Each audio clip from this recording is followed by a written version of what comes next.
Summary of the Penelopiad by Margaret Atwood. The story of the Odyssey is told from Penelope and her 12 maids' point of view. According to the story, Penelope and the maids are in the dead and are thinking about things that happened hundreds of years ago. The maids comment on Penelope's first-person story, which is mostly a chronological account that starts with her birth. At the beginning of Penelope's story, she decides from beyond the grave to tell her side of the famous story of how she married Odysseus. The maids, on the other hand, announce themselves with a song that says Odysseus killed them. Penelope starts her story by talking about her childhood. She says she was born in Sparta to King Icarius and a Naiad mother. Penelope heard as a child that Icarius tried to kill Penelope by throwing her into the sea when she was a baby, but a group of ducks saved her. On the other hand, her mother was cold and uncaring. When the maids talk about Penelope's childhood, they talk about their own families and how their slave and country parents are different from Penelope's royal parents. Penelope then talks about the running race she had to win to get her hand in marriage when she was 15. Odysseus won the race, though some say he cheated, and married Penelope that same day. The maids talk about the part with jealousy because they can't get married. Odysseus did not follow the norm and took his bride back to his home on the island of Ithaca. Penelope had a rough time on the boat ride, and even more so when they got to land. Penelope quickly fell in love with Odysseus, but she didn't get along with her mother-in-law, Anticlea, and she thought Euryclea, Odysseus's old nurse, was very rude. Penelope did not have any friends her own age or class. Penelope's only relief was her love for Odysseus and the birth of her son Telemachus. Odysseus finally learned that Penelope's cousin Helen had left her husband Menelaus for a Trojan prince named Paris. Penelope hated Helen.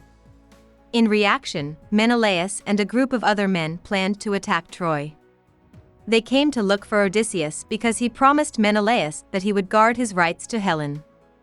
It was Odysseus's fault that he was caught when he tried to act crazy to get out of his duty. Odysseus set sail for Troy. Telemachus grew up, and Anticlea died over time. Penelope learned how to take care of Odysseus's properties when he wasn't around. Minstrels told people about what Odysseus did in the war. Then finally word came through that the Greeks had won. Penelope looked for ships on the horizon because she thought Odysseus would be back soon. Strange stories about Odysseus's hard times trying to get home were told by minstrels until one day the stories stopped coming. During one of their comments, the maids write a poem-like summary of what they think Odysseus went through in the Odyssey. At the same time, suitors started to show up in Ithaca and asked to marry Penelope so they could get her fortune. They told everyone they were guests and then ran the farm into the ground, taking everything they wanted. Since Odysseus was away for a longer time, there were more suitors and they were getting impatient.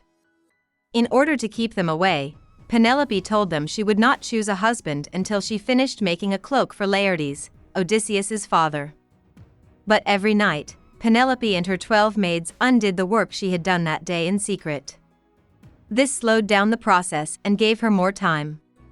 Penelope told the maids to hang out with the suitors and sleep with them while saying bad things about Odysseus and his family to gain their trust. The maids did what they were told and told Penelope everything they knew. The suitors finally figured out Penelope's shroud trick because one of the maids let her lip hang free. They talked to Penelope about it. She said she would finish the shroud quickly and then choose a partner. As Telemachus grew impatient, he sneaked off to find out what was going on with his father. Penelope begged to the gods again for Odysseus's return when he got back. Then, she saw Odysseus in the courtyard, dressed as a beggar. He was sent to Euryclea for a bath by Penelope, who didn't say that she knew who he was. Euryclea knew Odysseus because of the scar on his leg, but she didn't tell Penelope who he was, even though Penelope already knew in secret. While he was in the palace, Odysseus heard the 12 maids talking badly about his family. He didn't know that they were doing this because Penelope told them to. Even though she said she didn't know who Odysseus was, Penelope talked to the beggar. She told him that she still loved and missed him and would stay true to him. Then she asked him what he thought about her plan to hold an archery contest to decide which suitor should get her hand. She knew that Odysseus was the only one who could complete the job she had set. Odysseus / the poor thought this was a good idea, and he won the competition that Penelope held that day.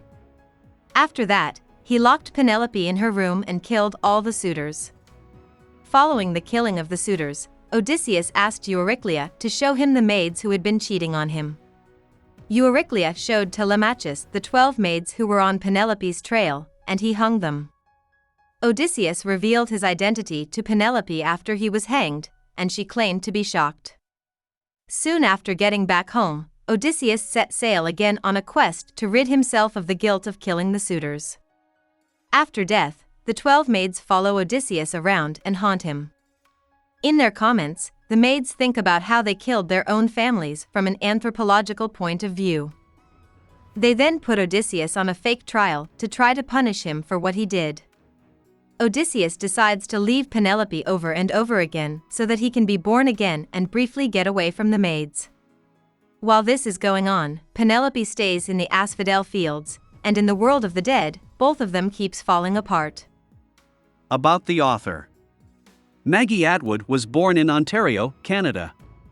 Margaret has always loved reading, and she knew very quickly that she wanted to become a writer.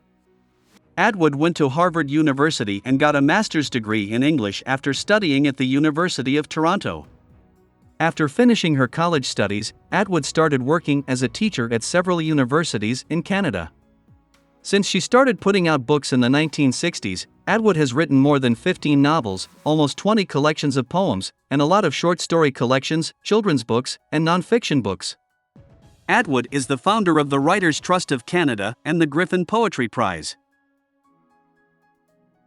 Hope we summarized it fully and you liked it. Please hit the like button and subscribe to our channel so that we are motivated to create more videos.